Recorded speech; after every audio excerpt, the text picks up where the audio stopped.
안녕하세요. 노후의 라디오북입니다.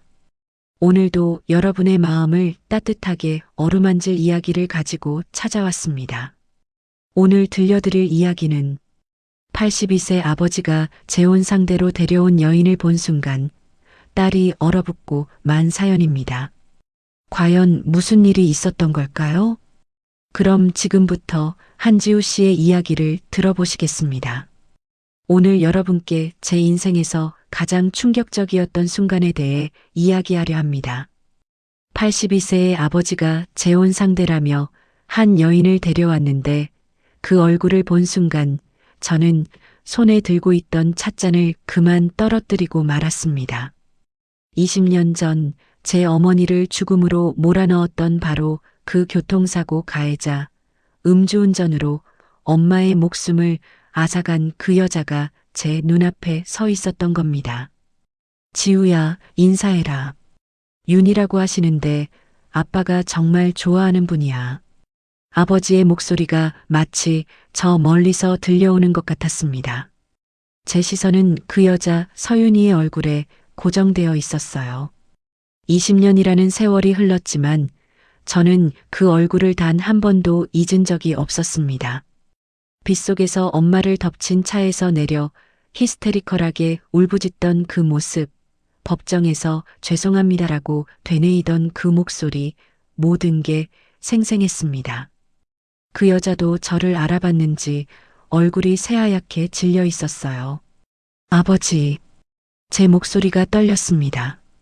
이 사람은 절대 안 됩니다. 아버지는 당황한 표정으로 저를 바라봤습니다. 지우야, 무슨 소리니? 윤희 씨는 정말 좋은 분이야. 지난 1년 동안 아빠가 얼마나 외로웠는지 아니? 이제 마지막으로. 아버지, 저는 소리쳤습니다. 평생 아버지에게 소리를 질러본 적이 없었는데 그날만큼은 참을 수가 없었어요. 이 여자가 누군지 아세요? 20년 전 엄마를 죽인 사람이에요. 음주운전으로 엄마를 죽인 바로 그 여자라고요. 거실에 무거운 침묵이 흘렀습니다. 아버지의 얼굴에서 혈색이 사라졌어요. 윤이라는 여자는 그 자리에 무릎을 꿇고 눈물을 흘리기 시작했습니다. 죄송합니다. 정말 죄송합니다, 지우 씨. 저도 이렇게 될 줄은 몰랐어요. 그녀의 목소리는 떨리고 있었습니다. 하지만 믿어주세요. 그날 사고는 제 잘못이 아니었어요. 저는 술을 마시지 않았습니다. 갑자기 뛰어든 아이를 피하려다. 거짓말. 저는 주먹을 불끈 쥐었습니다. 당신 혈중 알코올 농도 검사에서 양성 나왔잖아요. 법원에서도 음주운전으로 판결받았고 3년이나 감옥에 있었잖아요. 그런데 지금 와서 무슨 변명이에요? 아버지가 중간에 끼어들었습니다. 지우야, 진정해라.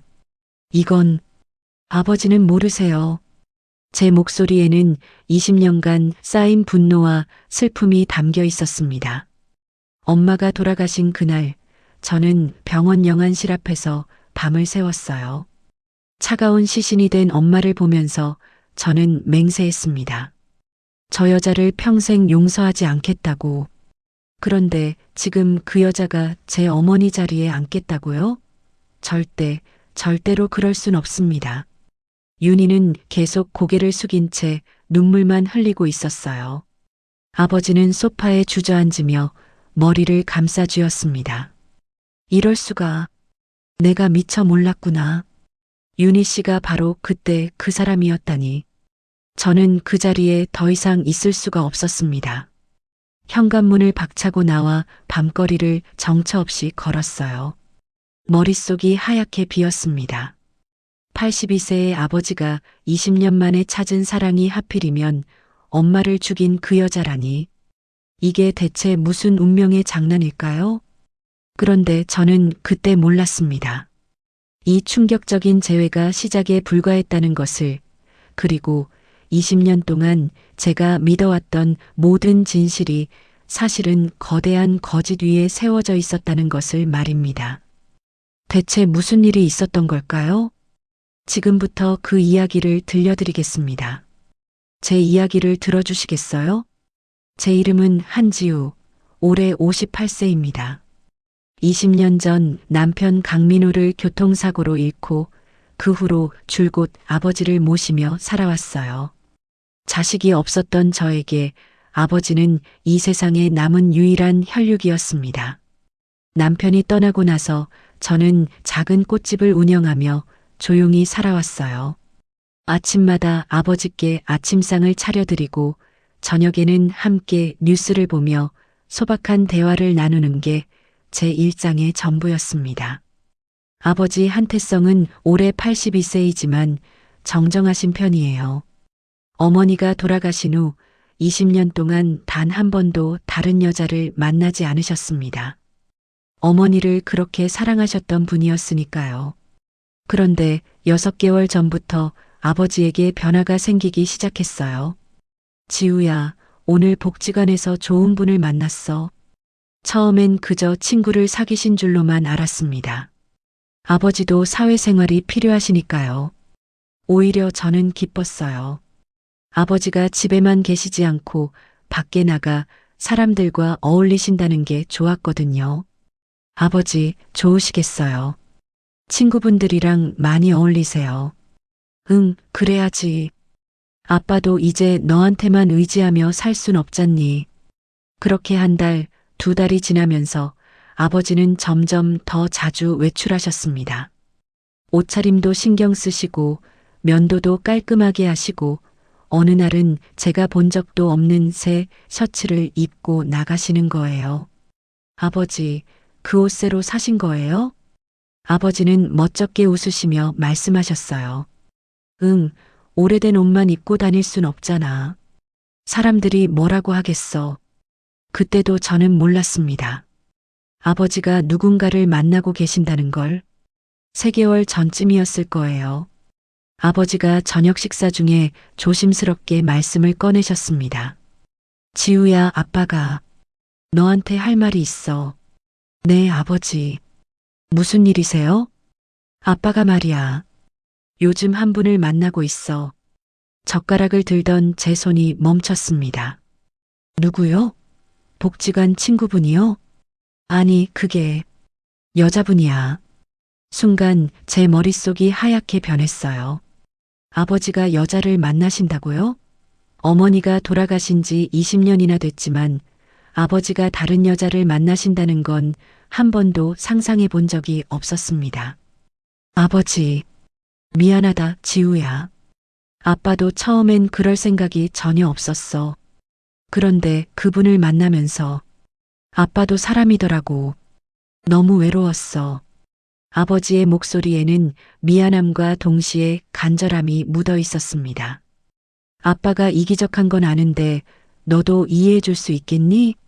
아빠 나이가 이제 82살이야. 남은 시간이 얼마 없어. 그 시간 동안이라도 누군가와 함께하고 싶어. 저는 한참 동안 아무 말도 하지 못했어요. 솔직히 말하면 기분이 좋지만은 않았습니다. 하지만 아버지 말씀이 맞았어요. 아버지도 행복할 권리가 있으시죠. 아버지가 행복하시다면 저는 괜찮아요. 정말이니? 고맙다, 우리 딸. 아버지는 제 손을 꼭 잡으셨어요. 다음 주에 그분을 데려올게. 꼭 소개시켜주고 싶구나. 그날 밤 저는 잠을 이루지 못했습니다. 머릿속으로 수없이 생각했어요. 어떤 분일까? 아버지를 행복하게 해드릴 수 있는 분일까? 일주일은 금방 지나갔습니다. 약속한 날 저는 아침부터 집 청소를 하고 정성껏 음식을 준비했어요. 아버지의 재혼 상대를 처음 만나는 날이니까 좋은 인상을 드리고 싶었거든요. 오후 3시쯤 초인종이 울렸습니다. 지우야, 문 열어줘. 아버지 목소리가 들렸어요. 저는 앞치마를 벗고 현관문을 열었습니다. 그리고 그 순간 제 온몸이 얼어붙었습니다.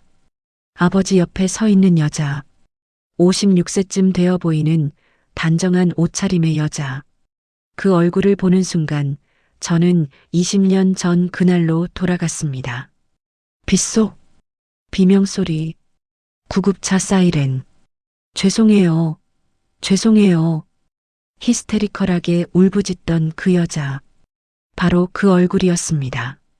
안녕하세요. 여자가 떨리는 목소리로 인사를 건넸어요. 그녀도 저를 알아본 것 같았습니다. 얼굴이 창백하게 질려 있었거든요. 지우야, 왜 그러니? 아버지가 걱정스러운 목소리로 물으셨지만 저는 대답할 수가 없었어요. 손에 들고 있던 찻잔이 손가락 사이로 미끄러져 떨어졌습니다. 콰당, 도자기가 바닥에 부딪혀 산산조각이 났어요. 지우야, 아버지가 황급히 다가오셨지만 저는 그저 그 여자만 뚫어지게 바라보고 있었습니다. 아버지, 제 목소리는 떨리고 있었어요. 이 사람이 누구예요? 윤이라고 하시는 분이야. 아빠가 지난 몇 달 동안 만나던. 아니, 저는 소리쳤습니다. 이 사람 말고요. 이 여자가 누군지 아세요? 아버지는 어리둥절한 표정이었어요. 무슨 소리니, 지우야? 윤희 씨는 요양보호사로 일하시는. 이 여자는 20년 전 엄마를 죽인 사람이에요.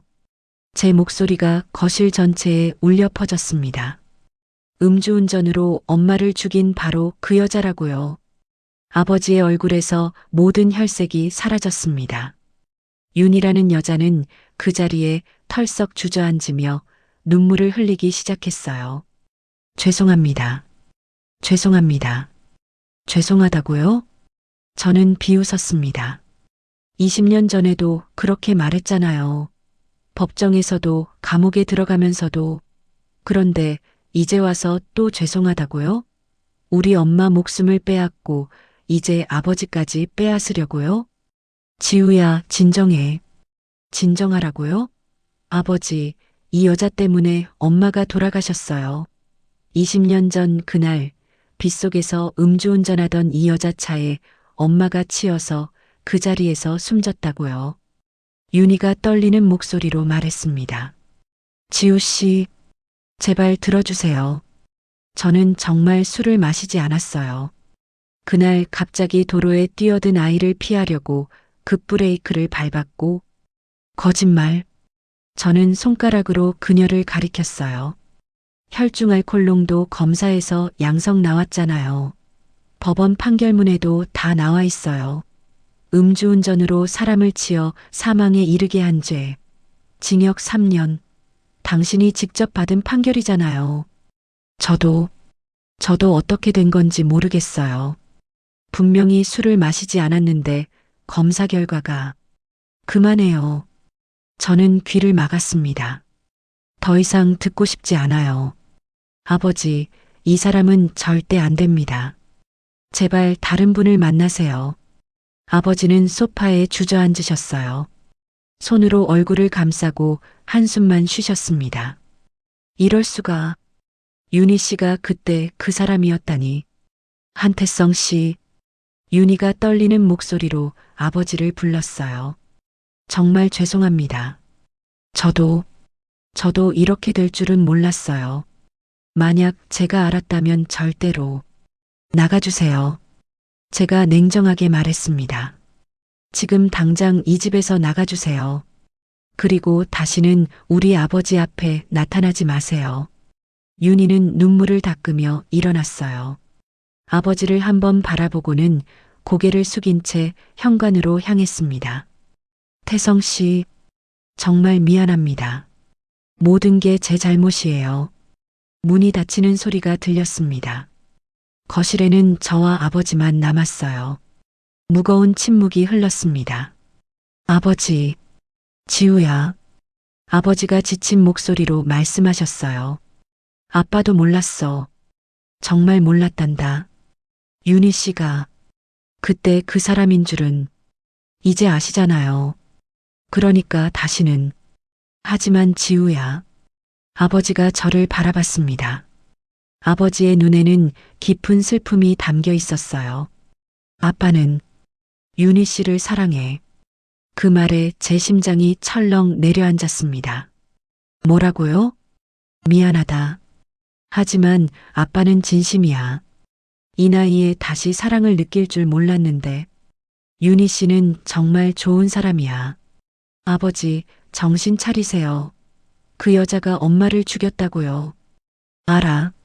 알고 있어. 아버지는 고개를 떨구셨어요. 하지만 아빠도 어쩔 수가 없구나. 이미 마음이 가버렸어. 저는 그날 밤 아버지와 크게 싸웠습니다.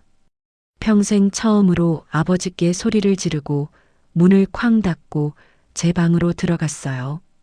침대에 누워 천장을 바라보며 눈물을 흘렸습니다.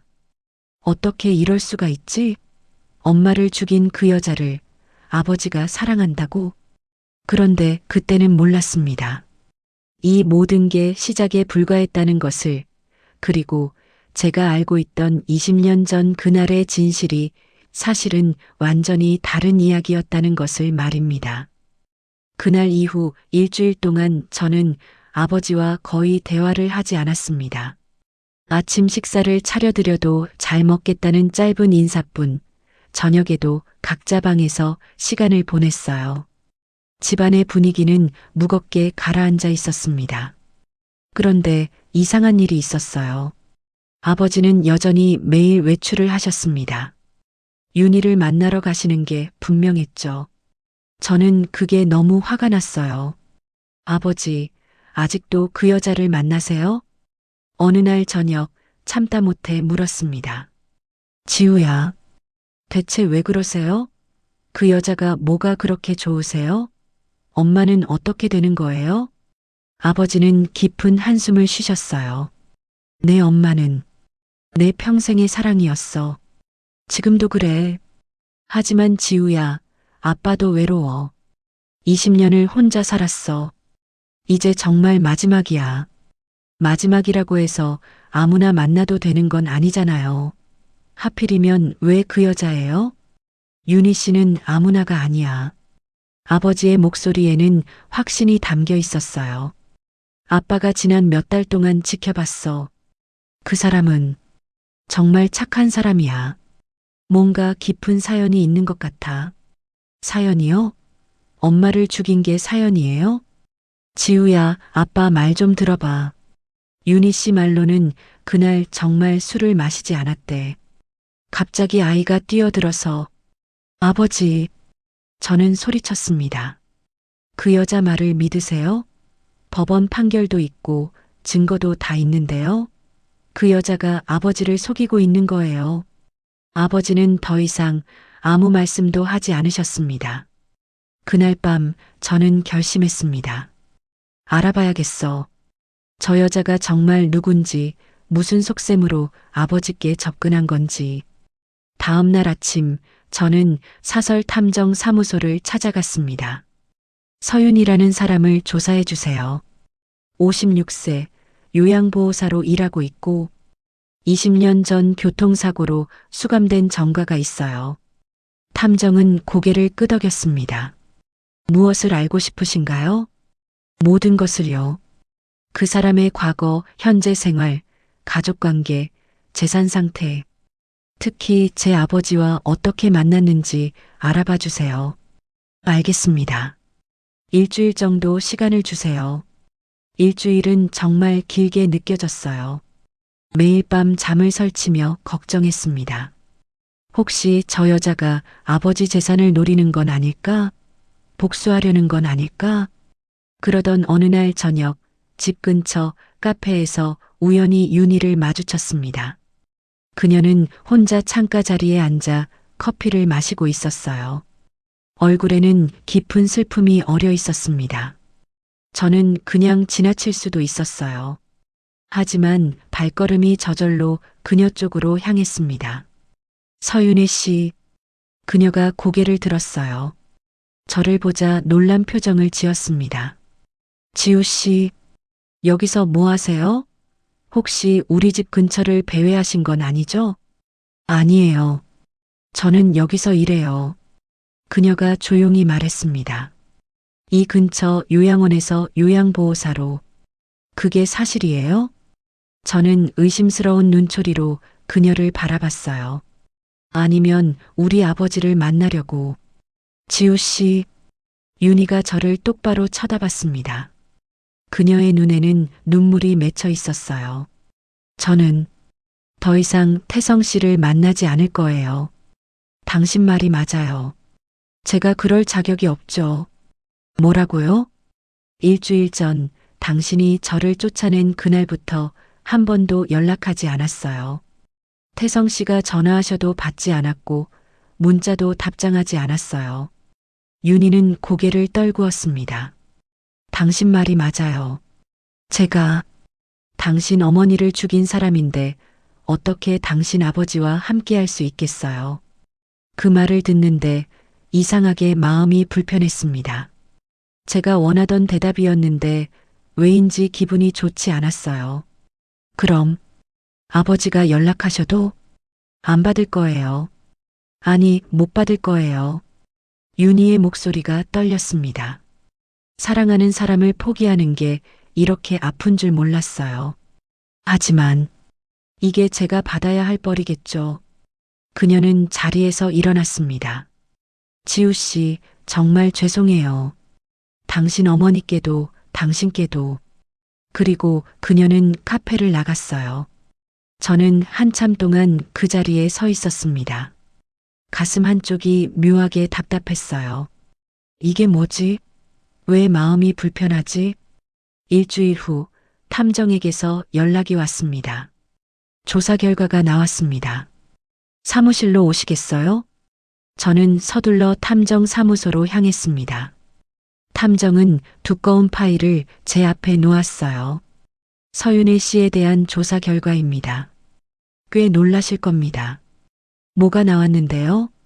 우선 그녀의 재산 상태부터 말씀드리죠. 서윤혜 씨는 현재 서울 변두리의 작은 원룸에서 혼자 살고 있습니다.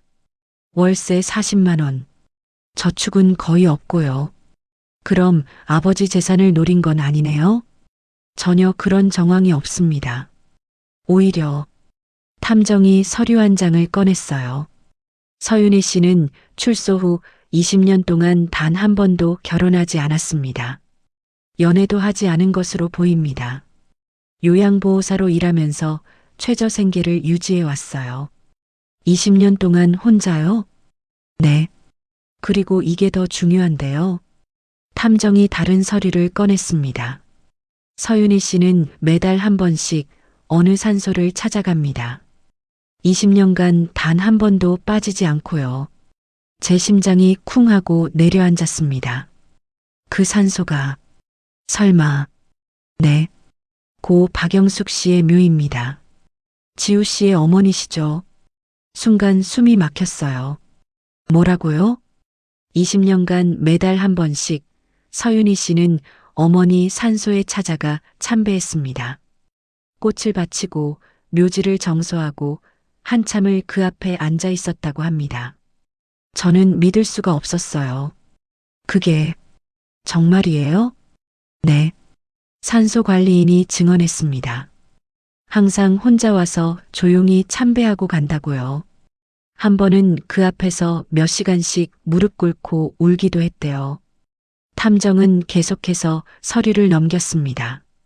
그리고 이것도 보세요. 서윤희 씨는 5년 전부터 한태성 씨가 계신 요양원에서 봉사활동을 해왔습니다. 거기서 한태성 씨를 처음 만난 거죠. 5년 전부터요? 네. 하지만 처음엔 그저 봉사자와 입소자 관계였습니다. 1년 전쯤부터 가까워진 것 같더군요. 저는 파일을 넘기며 사진들을 봤어요.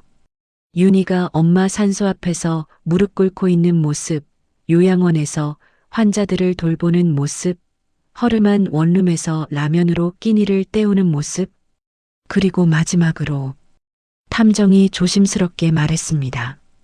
서윤희 씨에게 딸이 하나 있습니다. 딸이요? 네. 이름은 서소희, 28세입니다.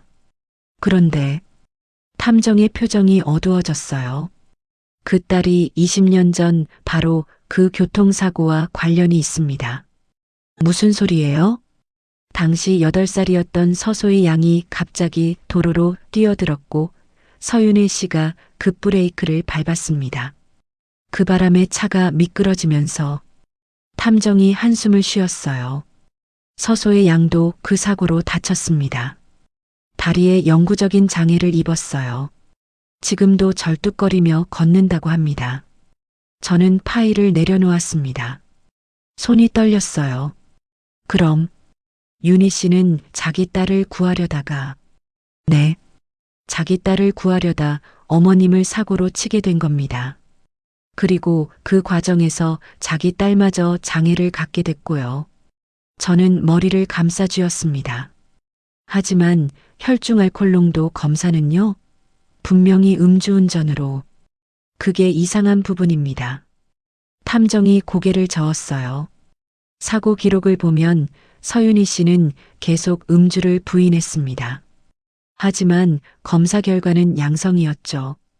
당시 경찰 조사에서도 이상한 점이 있었다는 기록이 있는데, 이상한 점이요?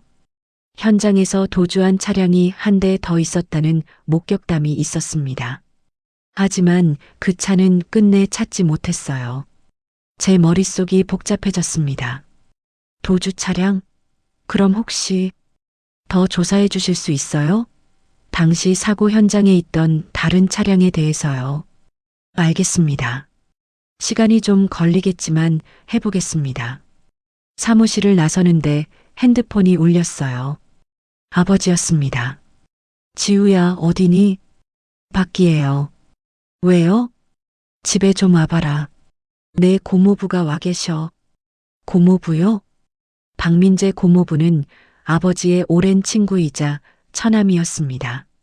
제가 어릴 때부터 잘 알던 분이에요. 왜 갑자기요?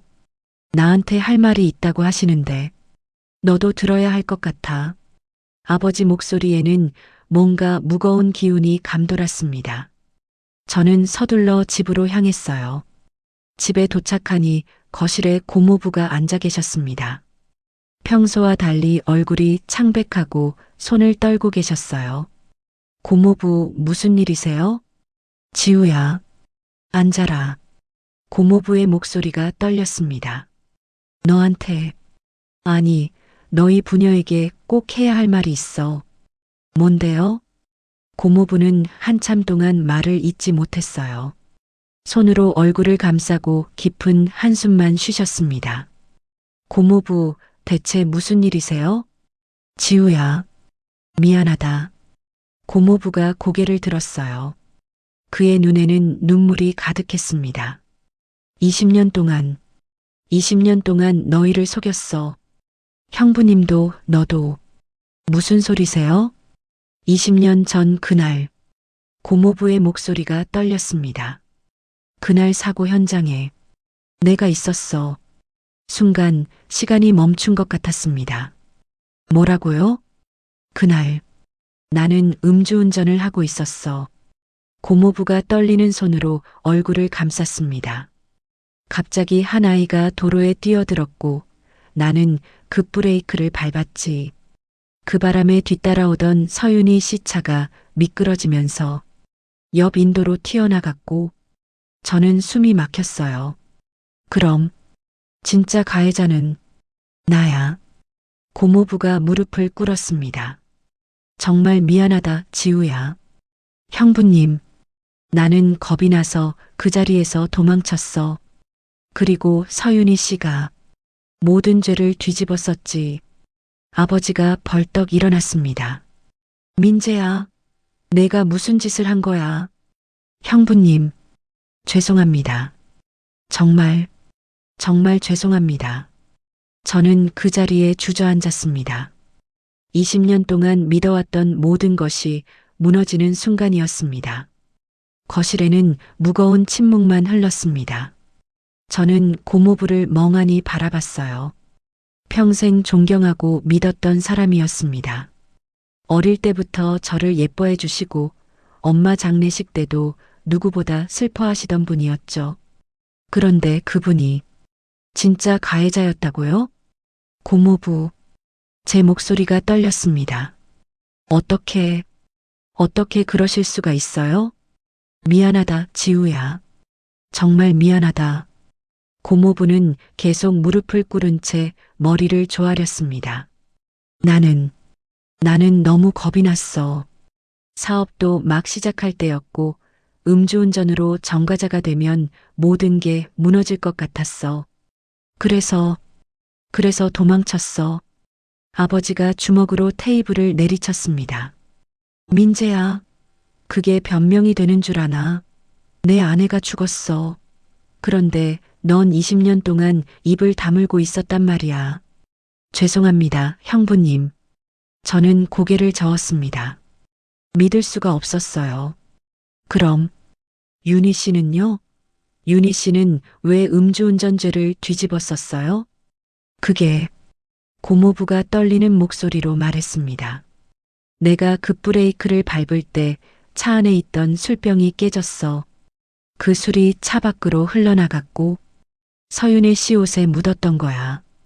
그래서 혈중 알코올 농도 검사를 할 때 양성으로 나온 거지.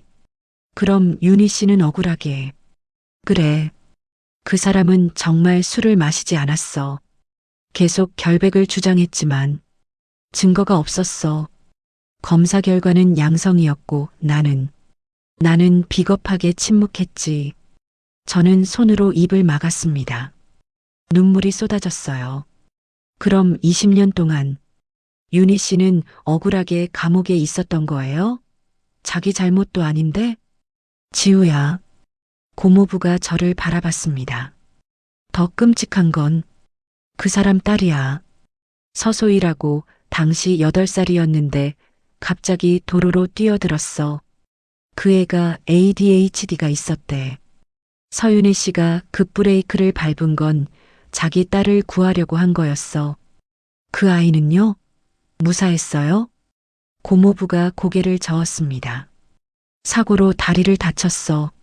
지금도 절뚝거리며 걷는다고 들었어. 그리고 서윤희 씨가 감옥에 있는 동안 그 아이는 시설에 맡겨졌지.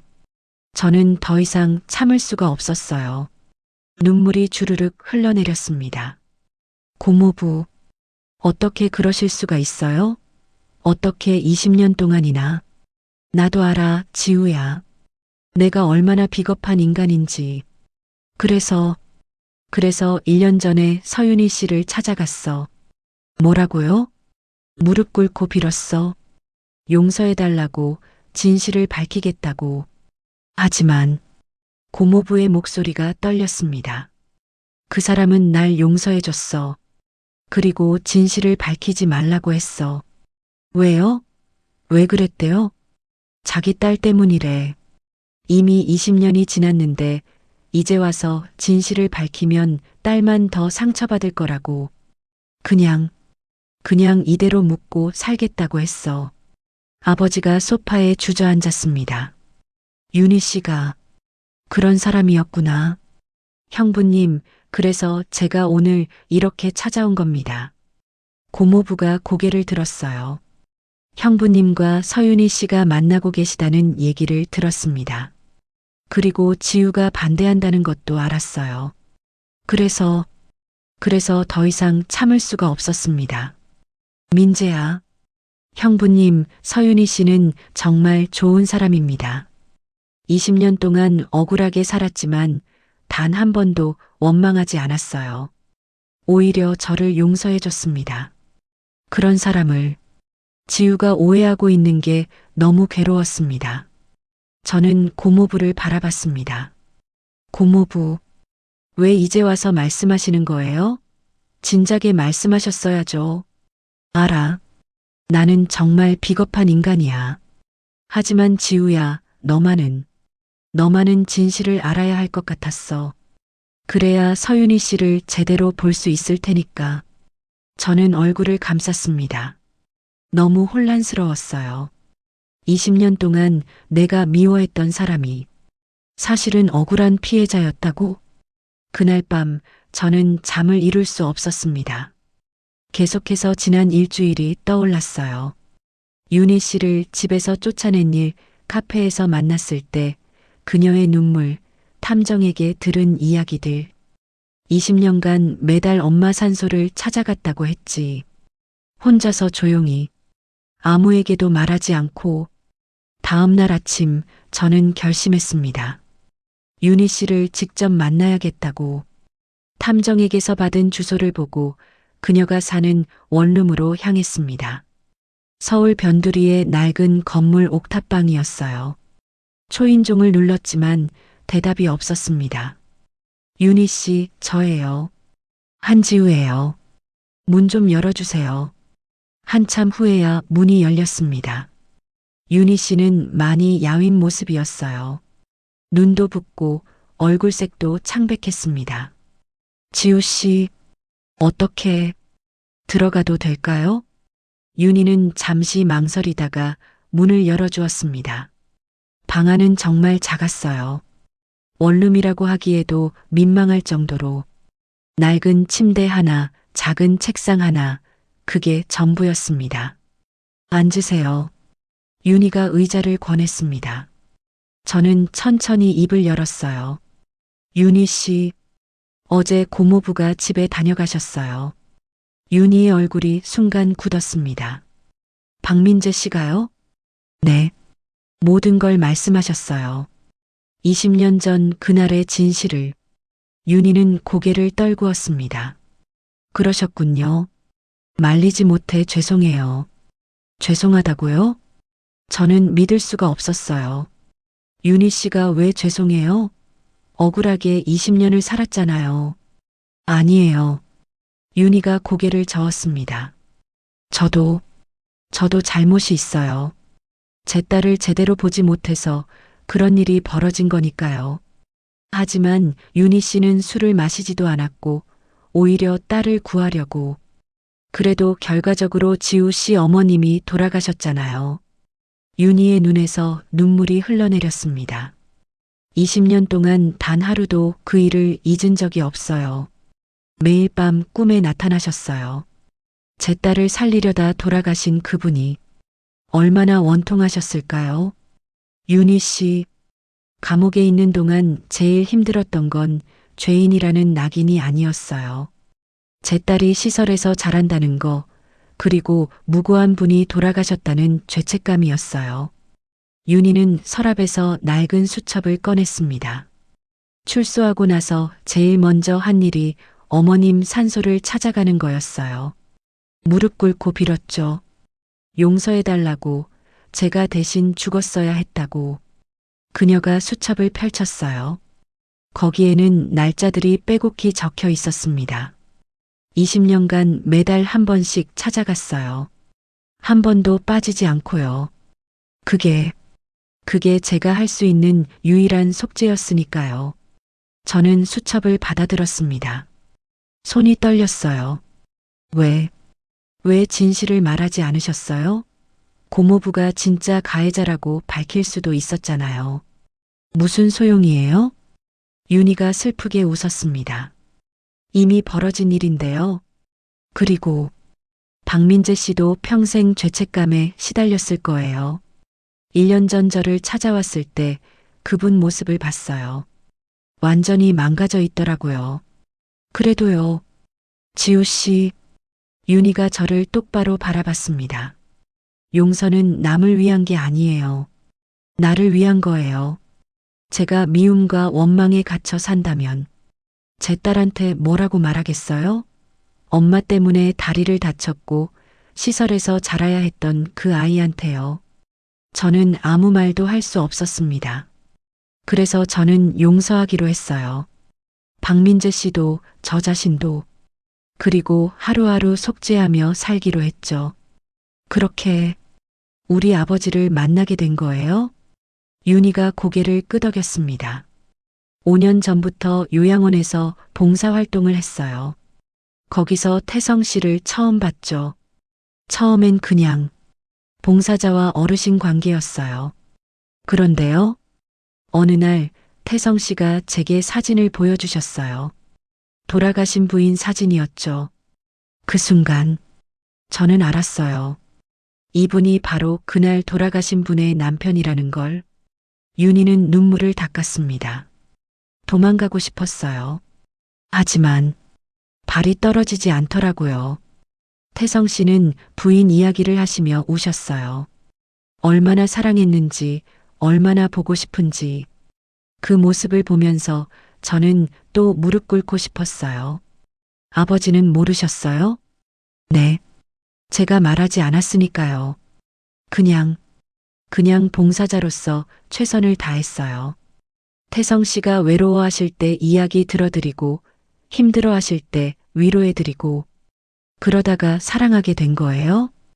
윤희가 고개를 끄덕였습니다. 언제부턴가 제 마음이 변하더라고요. 태성 씨를 보면 가슴이 뛰고 하루라도 못 보면 보고 싶고 82세 어르신한테 이런 감정을 느낀다는 게 스스로도 놀라웠어요. 아버지도 윤희 씨를 사랑하게 되셨고요. 네. 6개월 전쯤 태성 씨가 고백하셨어요. 같이 남은 인생을 보내고 싶다고.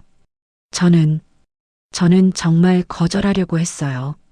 제가 어떻게 그분 곁에 있을 수 있겠어요? 하지만 받아들이셨잖아요.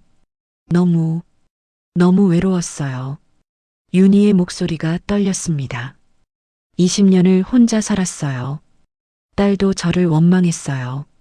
엄마 때문에 다리를 다쳤고 시설에서 자라야 했다고. 친구도 가족도 없이 혼자였죠. 그런데 태성 씨가 저를 사랑한다고 하시는데 거절할 수가 없었어요. 저는 윤희의 손을 잡았습니다. 윤희 씨, 정말 미안해요. 제가 너무 몰랐어요. 아니에요, 지우 씨. 당신은 잘못이 없어요. 오히려 당연한 반응이었죠. 엄마를 죽인 사람이 아버지와 재혼한다는데. 하지만 윤희 씨는 엄마를 죽이지 않았잖아요. 억울하게. 결과는 같아요. 윤희가 슬프게 웃었습니다. 누구 잘못이든 어머님은 돌아가셨고 저는 그 자리에 있었어요. 그게 사실이에요. 저는 한참 동안 아무 말도 하지 못했습니다. 그때 문이 열리는 소리가 났습니다. 엄마 왔어. 젊은 여자가 들어오다가 저를 보고 멈췄습니다. 다리를 절뚝거리며 걷고 있었어요. 소희야. 윤희가 일어났습니다. 여기 지우 씨라고 태성 씨 딸분이셔. 소희는 저를 경계하는 눈빛으로 바라봤습니다. 그 사람이요? 엄마를 쫓아낸. 소희야, 그만해. 왜요? 사실이잖아요. 소희가 저를 똑바로 쳐다봤습니다. 우리 엄마가 뭘 잘못했는데요? 20년 동안 억울하게 살았어요. 술도 안 마셨는데 음주운전 죄인으로 살았고 감옥에 있는 동안 저는 시설에서 자랐어요. 엄마는 단 한 번도 행복한 적이 없었어요. 소희야, 제발. 그런데 처음으로 행복하다고 하셨어요. 태성 할아버지를 만나고 나서. 그런데 당신이 뭔데 그걸 빼앗아요? 소희의 목소리에는 분노가 가득했습니다. 당신 어머니가 돌아가신 건 우리 잘못이 아니에요. 진짜 가해자는 따로 있다고요. 알아요. 제가 조용히 말했습니다. 어제 박민재 씨가 다 말씀하셨어요. 진실을. 소희가 멈칫했습니다. 뭐라고요? 미안해요, 소희 씨. 제가 너무 몰랐어요. 저는 소희에게 고개를 숙였습니다. 윤희 씨도 소희 씨도 피해자였는데 저는 그것도 모르고 상처만 드렸어요. 소희는 당황한 표호로 어머니를 바라봤습니다. 엄마, 괜찮아, 소희야. 윤희가 딸을 안았습니다. 이제 다 끝났어. 저는 그 모습을 보며 눈물을 흘렸습니다. 얼마나 힘들었을까요? 20년 동안 억울한 죄를 뒤집어 쓰고 딸마저 원망하는 눈빛으로 바라보며 그래도 용서하며 살아온 이 여자가. 그날 저는 오랜 시간 윤희 씨와 이야기를 나눴습니다. 20년 전 그날의 일, 감옥에서의 생활, 출소 후의 삶, 엄마 산소를 찾아갔던 이야기, 아버지를 만나게 된 과정. 모든 걸 듣고 나니 제 가슴 한쪽이 무너져 내렸어요. 나는 대체 뭘 한 거지? 이렇게 좋은 사람을 미워하고 쫓아내고. 윤희 씨, 저는 그녀의 손을 꼭 잡았습니다. 우리 아버지랑 다시 만나주실 수 있어요? 윤희가 눈을 크게 떴습니다. 지우 씨, 제가 잘못했어요. 진실도 모르고 윤희 씨를 오해했어요. 이제 제대로 시작하고 싶어요. 가족으로. 정말 괜찮아요? 네. 아니, 괜찮은 게 아니라 그래야 해요. 윤희 씨는 우리 가족이 되어야 하는 분이에요. 윤희는 눈물을 흘리며 저를 안았습니다. 고맙습니다, 지우 씨. 정말 고맙습니다. 그날 저녁 저는 윤희 씨를 모시고 집으로 돌아왔습니다. 아버지는 현관에서 우리를 기다리고 계셨어요. 윤희 씨, 태성 씨, 두 사람은 한참 동안 서로를 바라봤습니다. 아버지, 제가 말했습니다. 윤희 씨를 다시 모셔왔어요. 이번엔 제대로 환영하려고요. 아버지의 눈에서 눈물이 흘러내렸습니다. 고맙다, 우리 딸. 그날 밤 우리 셋은 오랜 시간 이야기를 나눴어요. 웃기도 하고 울기도 하고 서로를 위로하기도 했습니다. 한 달 후 작은 결혼식이 열렸습니다. 82세의 신랑과 56세의 신부, 그리고 58세의 딸과 28세의 손녀. 이상한 가족 구성이었지만 그 어떤 가족보다 따뜻했어요. 박민재 고모부도 참석했습니다. 식장 뒤편에서 조용히 눈물을 흘리시더라고요. 식이 끝나고 저는 고모부에게 다가갔습니다. 고모부, 지우야, 미안하다. 정말 그만하세요. 저는 고모부의 손을 잡았습니다. 이제 다 끝났어요. 고모부도 용서받으셨어요. 고맙다, 지우야. 고모부는 저를 안으며 오열했습니다. 식이 다 끝나고 저는 혼자 엄마 산소를 찾아갔어요. 무릎을 꿇고 묘비를 어루만졌습니다. 엄마, 저 왔어요. 오늘 아버지 결혼식이었어요. 바람이 불어왔습니다. 엄마를 대신할 사람은 아무도 없어요. 하지만 윤희 씨는 정말 좋은 분이에요. 20년 동안 매달 엄마한테 찾아와서 빌었대요. 용서해달라고. 눈물이 흘러내렸습니다. 엄마, 저 이제 알았어요. 용서가 뭔지, 그리고 진짜 가족이 뭔지. 그때 뒤에서 발소리가 들렸습니다. 윤희 씨였어요. 손에 꽃다발을 들고 있었습니다. 지우 씨, 여기 계셨네요. 윤희 씨도 오셨어요? 네. 어머님께 인사드리려고요. 윤희는 제 옆에 무릎을 꿇었습니다. 어머님, 윤희입니다. 오늘 태성 씨와 결혼했어요. 평생 잘 모시겠습니다. 그리고 윤희의 목소리가 떨렸습니다. 지우 씨도 잘 보살피겠습니다. 어머님이 못다 하신 사랑, 제가 이어가겠습니다. 저는 윤희 씨의 손을 잡았습니다. 우리는 함께 엄마 산소 앞에 앉아 한참을 울었어요. 20년의 오해가 풀리고 20년의 상처가 치유되는 순간이었습니다. 1년이 흘렀습니다.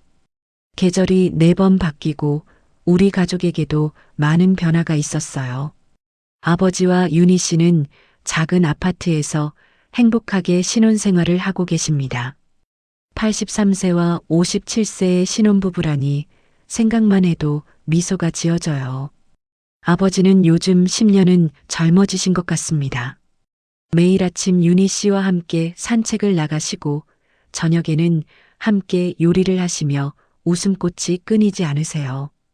지우야, 아빠가 이렇게 행복할 줄 몰랐어. 인생 말년에 이런 선물을 받을 줄이야. 아버지가 전화하실 때마다 하시는 말씀이에요. 윤희 씨도 많이 변하셨습니다. 예전에 그 슬픈 눈빛은 사라지고 이제는 환한 미소를 자주 지으세요. 여전히 요양원에서 봉사활동을 하시지만 이제는 죄책감이 아니라 진심으로 사람들을 돕고 싶어서 하신다고 해요. 지우야, 오늘 저녁에 우리 집에서 밥 먹자. 내가 좋아하는 된장찌개 끓여놓을게. 윤희 씨는 이제 제게 편하게 말씀하세요. 저도 윤혜 씨를 엄마라고 부르진 못하지만 윤희 언니라고 부르며 친구처럼 지내고 있어요. 소희도 많이 달라졌습니다. 처음엔 저를 경계하던 소희였지만 이제는 제게 먼저 연락을 할 정도로 가까워졌어요. 얼마 전에는 제 꽃집에서 아르바이트를 시작했습니다. 지우 이모, 이 꽃은 어디에 배치하면 좋을까요?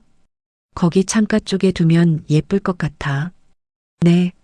소희는 다리를 절뚝거리며 걷지만 꽃을 다루는 솜씨만큼은 정말 뛰어나요. 손님들도 소희를 좋아하고요. 며칠 전에는 소희가 저한테 조심스럽게 물었습니다. 이모, 제가 꽃집 일을 계속 배워도 될까요? 나중에 저도 이모처럼 꽃집을 하고 싶어요. 그럼 우리 소희가 하고 싶은 거 다 해야지. 소희는 환하게 웃으며 저를 안았어요. 그 순간 저는 느꼈습니다. 아, 이게 가족이구나.